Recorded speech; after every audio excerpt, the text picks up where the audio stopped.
கர்த்தருக்குள் அன்பான தேவனுடைய தாசர்களே, கர்த்தருடைய பிள்ளைகளே, ஊழியக்காரர்களே, வேர்ட் ரிசர்ச் சென்டரினுடைய அங்கத்தினர்களே, தொடர்ந்தும் எங்களுடைய வீடியோக்களை பார்த்து கர்த்தருடைய சத்தியத்தை கற்றுக்கொள்ளும் தேவனுடைய பிள்ளைகளே, எபிரேய மொழியின் மாணவர்களே, WRC ஸ்டூடெண்ட்ஸ் அண்ட் தொடர்ந்தும் இந்த வேத ஆய்விலே பங்கெடுத்து கொண்டிருக்கிற ஆயிரக்கணக்கானவர்கள், உங்களுக்காக நான் கர்த்தரை துதிக்கின்றேன், கர்த்தரை மகிமைப்படுத்துகின்றேன். இன்னும் ஒரு புதிய ரகசியத்தோடு பாஸ்டர் திரும்ப ஒரு வீடியோவை போட மாட்டாரா என்ற எதிர்பார்ப்புகள் கூட அநேகருக்கு இருப்பதற்காகவும் கர்த்தரை துதிக்கின்றேன். எந்த நிலையிலும் நாம் ஆண்டவராகிய இயேசுவை மகிமைப்படுத்துவதிலே மைய பொருளை விட்டு நாம் மாறக்கூடாது. நம்முடைய யசுவா மெசாயா எப்போதும் நம்முடைய வாழ்க்கையை அவருடைய வார்த்தையினாலே வழிநடத்துகிறது. ஆகையால் இந்த மற்றற்ற நாமத்தினாலே வாழ்த்துகிறேன். இன்றைக்கு ஒரு ஆச்சரியமான விஷயத்தை உங்கள் மத்தியிலே எபிரேயத்தின் ரகசியங்கள் நான் பேச காத்திருக்கிறேன். பொதுவாக இன்னைக்கு கொஞ்சம் நிறைய பேர் கேட்டிருந்தீங்க, உங்களுக்கு அந்த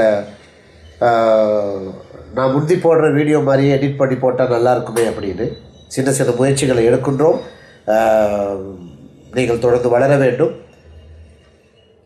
உங்களுடைய விருப்பங்களை நிறைவேற்றுவது எங்களுடைய முக்கியமான பொறுப்பு என்பதையும் நான் உள்வாங்கிக் கொள்கிறேன். கர்த்தர் அதுக்குரிய வழிவகைகளை திறப்பார். நான் சின்ன சின்ன முயற்சிகளை எடுத்து எப்படியாகிலும் உங்களுக்கு நான் சொல்லுகிற விஷயங்களை உங்களுக்கு வெளிப்படுத்த முயற்சி பண்ணுகிறேன். முடிஞ்ச அளவு டெக்ஸ்ட்டில் வருவதற்கான ஏற்பாடுகள் நான் செய்கிறேன். ரைட். அதனால் இந்த ஆய்வுகள் தடைப்பட்டு தள்ளிப்போகக்கூடாது என்பதிலே கருத்தாக இருக்க வேண்டும். என்னுடைய தொடர்ந்து எல்லா வீடியோ நீங்கள் பார்த்துருக்கீங்க. இந்த பெரஷித் பார்ட் 1, 2, 3 பகுதியில் பார்த்திருப்பீர்கள் நினைக்கின்றேன். அந்த வரிசையில் இன்னும் ஒரு முறை ஆதியாகமம் 1ஆம் அதிகாரத்தின் 1ஆம் வசனத்திலே ஒரு ஆச்சரியமான, இன்னும் ஏராளமான ஆச்சரியங்கள் இருக்கிறது. அதிலே இன்றைக்கு நான் பேச நினைக்கிற காரியம், பொதுவாக கிறிஸ்தவத்திலே அல்லது எபிரேய வேத ஆய்வாளர்கள் மத்தியிலே ஒரு கருத்து நிலவுகிறது. ஹத் என்கிற ஆலெஃப் தவ், இந்த ஆலெஃப் தவ் என்கிற இந்த வார்த்தைக்குள் தமிழ் மொழிபெயர்ப்பிலோ ஆங்கிலத்திலோ அது மொழிபெயர்த்து போடப்படவில்லை, அது மொழிபெயர்க்கப்படவில்லை. உதாரணமாக ஆதியாகமம் 1:1 பரஷித் பரா ஹெலோஹி ஹத் ஹஷமாயும் பே ஹெத் ஹஹேரஸ்.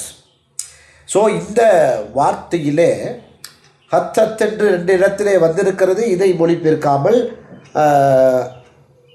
அப்படியே ஆதியிலே தேவன் வானத்தை பூமி சிருஷ்டித்தார் என்று மொழிபெயர்த்திருக்கிறார்கள். இந்த அர்த் விடுபட்டிருக்கிறது. சரி, இந்த அர்த் அதாவது ஆலெஃப் அண்ட் தவ். உங்களுக்கு ஆலெஃப் என்றால் தெரியும். ஆலெஃப் என்றால் தேவனை குறிக்கின்றதாக இருக்கிறது. தவ் என்பது சிலுவை அல்லது அடையாளம் அல்லது உடன்படிக்கை, அது ஆண்டவராகிய இயேசுவை குறிக்கிறதாக இருக்கிறது. அப்படி என்றால் இந்த எர்த் என்பதுக்கு நான் நேரடியாக உங்களுக்கு அழகான ஒரு வார்த்தையை சொல்லி முடிக்க முடியும், சொல்லி அழகாக தொடங்க முடியும். எப்படி என்றால் தேவனுடைய குமாரன், தேவனுடைய குமாரன் எர்த், ஆலெஃப் அண்ட் தவ். ரைட். எப்படி ஐயா ஆலெஃபை தவ்வை தேவனுடைய குமாரன் சொல்கிறீங்க? த சன் ஆஃப் காட் எப்படி சொல்கிறீங்க? ரைட். ஆலெஃப் என்பது ஆதி அல்லது தொடக்கம், தவ் என்பது முடிவு.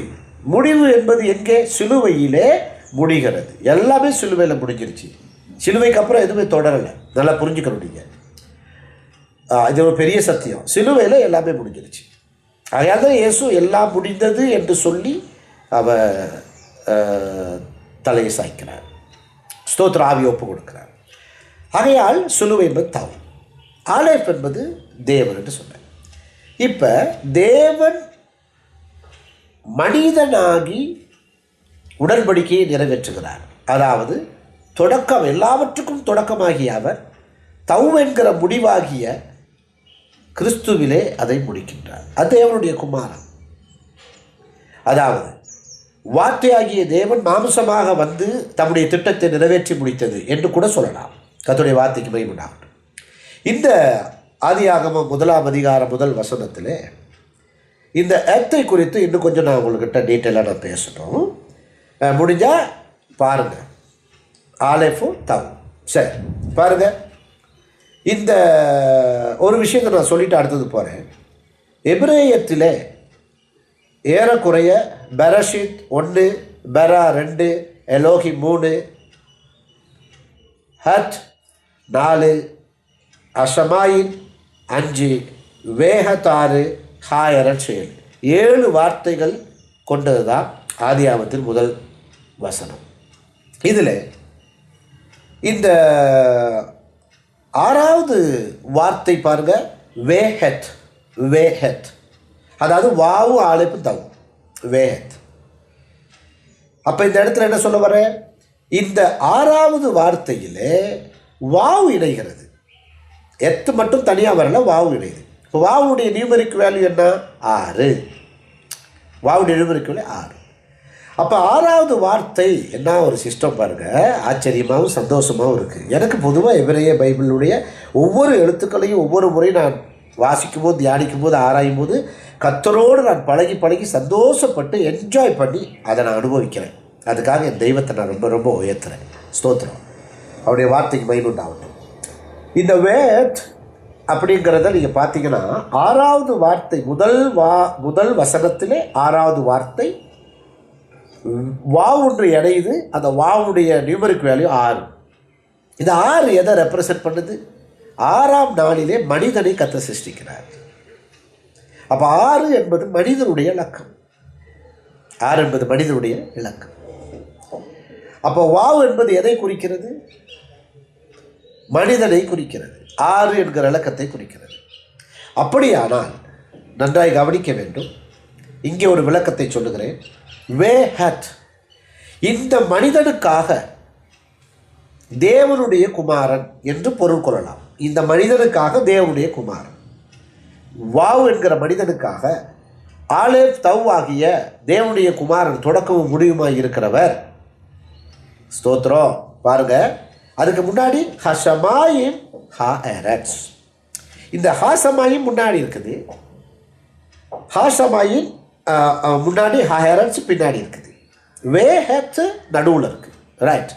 அப்போ இந்த வாவ் எதற்கு நடுவில் இருக்குது? இந்த தேவனுடைய குமாரன் எதற்கு நடுவிலே இருக்கிறார் என்றால் வானத்துக்கும் பூமிக்கும் நடுவிலே இருக்கிறார். Praise the Lord.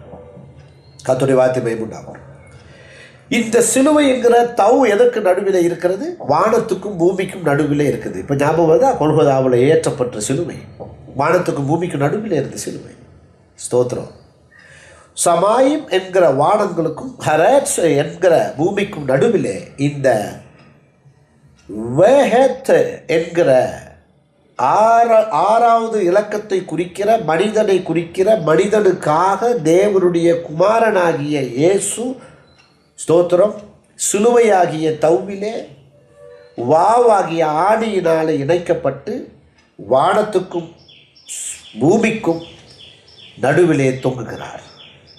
ஆதியாகமம் 1ஆம் அதிகாரத்தின் முதல் வசனத்திலே எவ்வளவு அற்புதமாக நம்முடைய ஆண்டவர் இயேசு கிறிஸ்து உலக இரட்சகர், நம்முடைய மீட்பர், வரப்போகிற மணவாளன் எவ்வளவு அழகாய் சித்தரிக்கப்பட்டிருக்கிறார்.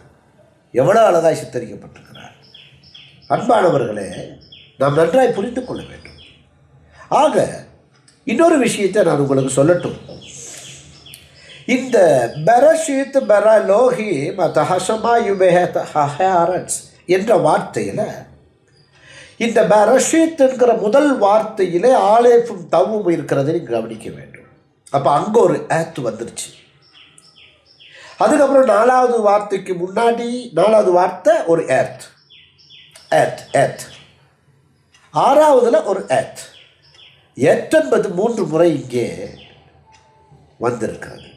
தேவனுடைய குமாரன், தேவனுடைய குமாரன், தேவனுடைய குமாரன், ஆண்டவராகிய யசுவா மெசாயாவை குறிக்கும் கர்த்தருடைய அற்புதமான முதல் வார்த்தையிலேயே, வசனத்திலேயே அவர் வெளிப்படுத்துகிற சத்தியம். இந்த கவனிக்கணும், இந்த ஏத்துக்கு நடுவில் அத்துன்னு சொல்கிறேன் இல்லையா, தேவனுடைய குமாரன், நடுவில் மெம்முங்கிற வார்த்தை நீங்கள் நினச்சிங்கன்னா அதை இமேத்துன்னு வாசிக்கணும். இமேத்துன்னு வாசிச்சிங்கன்னா சத்தியம். இப்போ தேவனுடைய குமாரன் யார்? சத்தியத்தின் மத்தியஸ்தர். Praise the Lord. சத்தியத்தின் மத்தியஸ்தர். அன்பானவர்களே, கர்த்தருடைய வார்த்தை எவ்வளவு அற்புதமானது, எவ்வளோ அற்புதமானது. கவனிக்கணும். இங்கே நீங்கள் மேலே நீங்கள் பார்த்தீங்கன்னா பரஷித் பரஹ் எலோஹிம் அத். இந்த எலோஹிமுக்கு அப்புறம் ஒரு அத் வருது இல்லை, அது ஆண்டவராகிய தேவன் அவர் இயங்குகிற சிருஷ்டிப்பு முறைகளை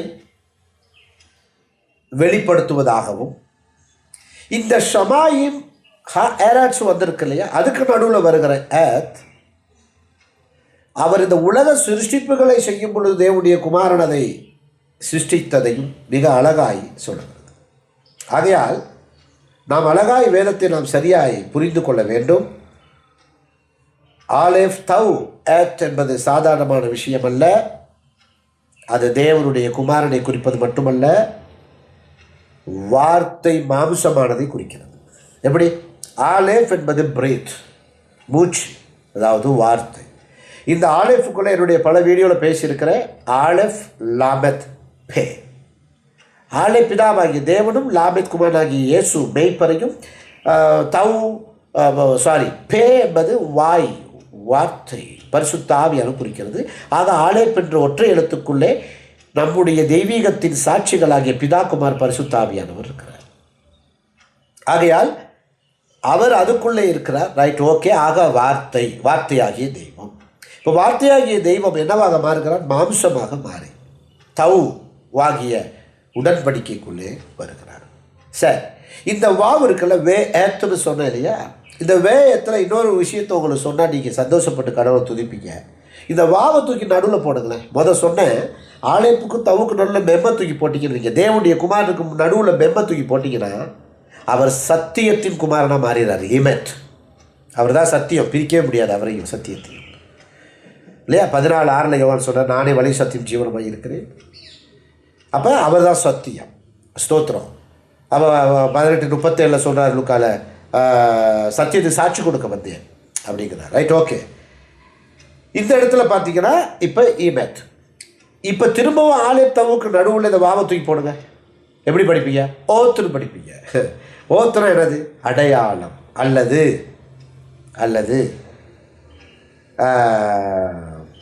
உடன்படிக்கை, அப்படி கூட சொல்லலாம். அப்போ ஒரு அடையாளம். யார் இந்த அடையாளம்?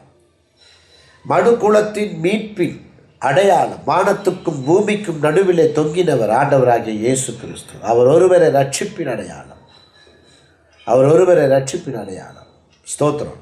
ஆகையால் இந்த மகத்துவத்தை நாம் புரிந்து கடவுளை நாம் உயர்த்த வேண்டும். வாவ் என்பது பாருங்க என்னது? ஏத்துன்னு சொல்லும் பொழுது சன் ஆஃப் காட். எப்படி? ஆலெஃப் தாவ். அதே நீங்கள் வே எத்துன்னு சொல்லும்போது எப்படி சொல்லலாம்? சன் ஆஃப் மேன்னு சொல்லலாம். புரியுதா உங்களுக்கு? Son of man. ஏன்? வாவ் என்பது ஆரை குறிக்கிறது இல்லையா? Son of man. ஸ்தோத்திரம். ஆக இந்த வார்த்தை பரிபூரணம் அடைந்தது. வார்த்தையாகிய தேவன் கிறிஸ்துவுக்குள் பரிபூரணமாய் வெளிப்பட்டார். அந்த வார்த்தை மாம்சமாகி கிருபையினால் சத்தியத்தில் நிறைந்தவராய், யோவான் 1:14.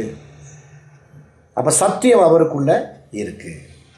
அவர் 100% மனிதன், 100% கடவுள் என்பதை ஆதியாக முதலாவது வசனத்தில், முதலாவது வார்த்தையில், முதலாவது வசனத்தில் முதலாவது சத்தியம் என்னவென்றால், அந்த 6வது வார்த்தை மனிதனுக்கு நடுவிலே மத்தியஸ்தராய் வார்த்தையாகிய தேவன் இயேசு 100% மனிதனாகவும் 100% தெய்வமாகவும் வெளிப்பட்டார்.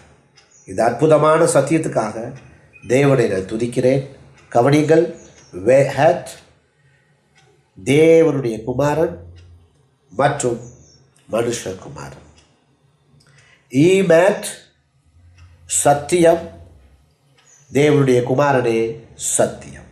தொடக்கமும் முடிவுக்கும் நடுவிலே சத்தியம் இருக்க வேண்டும். இந்த ஈமேத்தில் ஆலேஃப் எடுத்துட்டு மெத் மட்டும் சேர்த்திக்கிறீங்களே, மவுத் அப்படின்னா ஈப்ரூவில் சாவுன்னு அர்த்தம். Praise lord. தெய்வீகம் என்னும் ஆலேஃப் இல்லாத இடத்திலே சத்தியம் செத்துவிடும். ஸ்தோத்திரம். கவனமாக இருக்கணும். அடுத்தது, இந்த வாவை நீங்கள் நடுவில் போட்டிங்கன்னா ஆலேஃபுக்கு தகுந்த ஓத் அடையாளம். யார் அவர்? நமக்காக சிலுவையில் அடையாளமாய் தொங்கின ஆண்டவராகிய இயேசு.